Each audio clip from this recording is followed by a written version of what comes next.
तो हेलो दोस्तों, मेरे यूट्यूब चैनल में आपको बहुत-बहुत स्वागत है। तो आज हम लोग देखने वाले हैं बीएससी सेकंड ईयर फिजिक्स का सेकंड पेपर यानी कि माइनर के कुछ इंपॉर्टेंट क्वेश्चंस। अभी हाल ही में मेरे भी पेपर्स हुए हैं, तो मेरे पॉइंट ऑफ व्यू से जो इंपॉर्टेंट क्वेश्चन हैं, वो मैं आप लोगों के साथ शेयर करने जा रहा हूँ। और अगर आपकी परीक्षा है तो इतने प्रश्नों को अच्छे से तैयार करके चले जाइएगा और निश्चित रूप से आप अच्छा स्कोर करेंगे। और आज मैं इकाई फर्स्ट के सारे क्वेश्चंस आप लोगों के साथ शेयर करने जा रहा हूँ, जिसका नाम है स्थिर विद्युतिकी।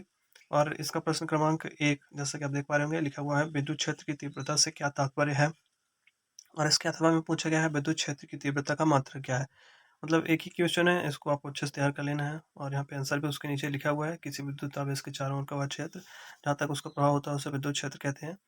और ये क्वेश्चन नंबर फर्स्ट रहा। और क्वेश्चन नंबर सेकंड, यहाँ पे लिखा हुआ है विद्युत द्विध्रुव आघूर्ण से क्या समझते हैं? और इसके अथवा में प्रश्न है विद्युत द्विध्रुव आघूर्ण का अर्थ समझाइए तथा इसका मात्रक एवं विमेय सूत्र। तो ये सेकंड क्वेश्चन है। और मैं सारे क्वेश्चन एक तरफ से नहीं लाया हूँ, मैं कुछ सेलेक्टेड क्वेश्चंस ही लाया हूँ जो परीक्षा में बार बार पूछे जाते हैं। आप इनको अच्छे से तैयार कर लेना। और प्रश्न क्रमांक 3 में पूछा गया है आवेश संरक्षण का नियम क्या है? एक उदाहरण देकर स्पष्ट समझाइए। और अगले प्रश्न की ओर चलते हैं, जिसमें प्रश्न क्रमांक 5 आप देख सकते हैं। और ये वेरी इंपॉर्टेंट क्वेश्चन है, इसको आप खूब अच्छे से तैयार कर लेना। प्रश्न क्रमांक 5 में लिखा हुआ है कूलाम के नियम को लिखकर व्याख्या कीजिए। और इसके अथवा में प्रश्न पूछा गया है स्थिर विद्युत में कूलाम के नियम को समझाइए। और है फिर एक ही क्वेश्चन के अथवा अथवा करके मतलब विभिन्न प्रकार से पूछा जा सकता है। और तो इसको तैयार कर लेना आप। और पूछा गया है स्थिर आवेशों के लिए नियम लिखिए तथा इसका महत्व समझाइए। हाँ, मतलब ओवरऑल व्यू ये है कि आपको कूलाम का नियम अच्छे से पढ़ के जाना है। मतलब डायग्राम भी आपको देखना है, जैसे कि ये डायग्राम बना हुआ है, इसको डायग्राम भी देखना है, एक बार देख लीजिए। और ये 12th में था फिजिक्स में, तो ये ज़्यादा आपको हार्ड लगेगा नहीं, एक बार पढ़ लेंगे तो याद हो जाएगा। और चलते हैं अगले क्वेश्चन की ओर। और अगले क्वेश्चन में है ये प्रश्न क्रमांक 1, जिसमें लिखा हुआ है दीर्घ उत्तरीय प्रश्न। मतलब विद्युत द्विध्रुव क्या है?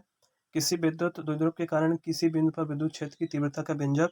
और इसके अथवा में पूछा गया विद्युत द्विध्रुव से क्या तात्पर्य है? द्विध्रुव कारण अक्षीय और निरक्षीय स्थिति में किसी बिंदु पर विद्युत क्षेत्र की तीव्रता के लिए व्यंजक प्राप्त कीजिए। तो ये भी एक महत्वपूर्ण प्रश्न है। इन सारे प्रश्नों को आप अच्छे से तैयार कर लेना। और ये उसी का डायग्राम है। और चलते हैं अगले प्रश्न की ओर। और प्रश्न क्रमांक 3 में जैसे कि आप देख पा रहे हैं, लिखा हुआ है स्थिर विद्युत में गॉस के नियम को लिखकर सिद्ध कीजिए। ये सारे ही प्रश्न आपको 12th की फिजिक्स में देखने के लिए मिल जाएंगे और काफ़ी इजी क्वेश्चंस हैं ये सारे के सारे।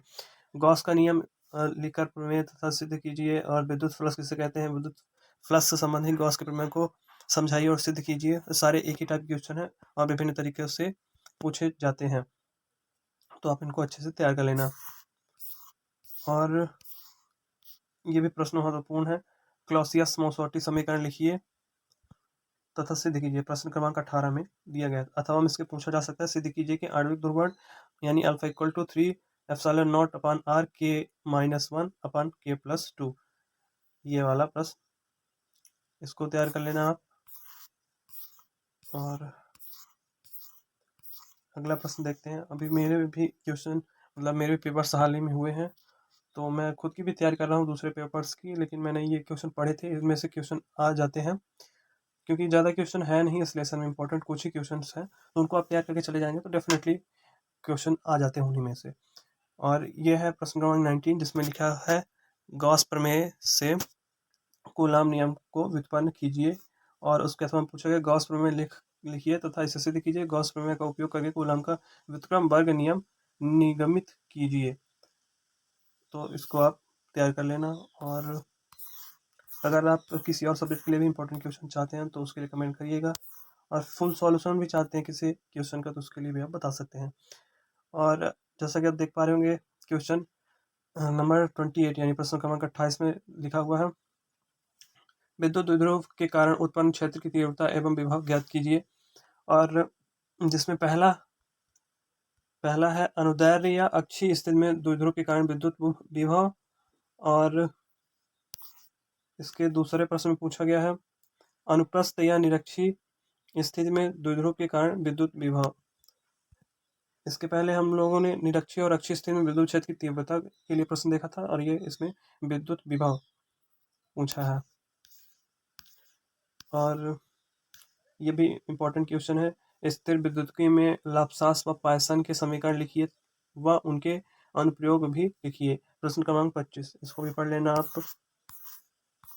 और फिर है प्रश्न क्रमांक 11, जिसमें पूछा गया है परावैद्युत किसे कहते हैं, परावैद्युत पदार्थ कितने प्रकार के होते हैं, और ध्रुवीय तथा अध्रुवीय अणु किसे कहते हैं, इनमें अंतर स्पष्ट करते हुए ध्रुवण क्रिया को समझाइए। और इसके अथवा में है परावैद्युत ध्रुवण की व्याख्या कीजिए। तो इसमें उत्तर में लिखा हुआ है यहाँ पे परावैद्युत वे पदार्थ होते हैं जो अपने से विद्युत को प्रवाहित नहीं होने देते, किंतु विद्युत प्रवाह का प्रदर्शन करते हैं, इनमें मुक्त इलेक्ट्रॉनों का अभाव होता है।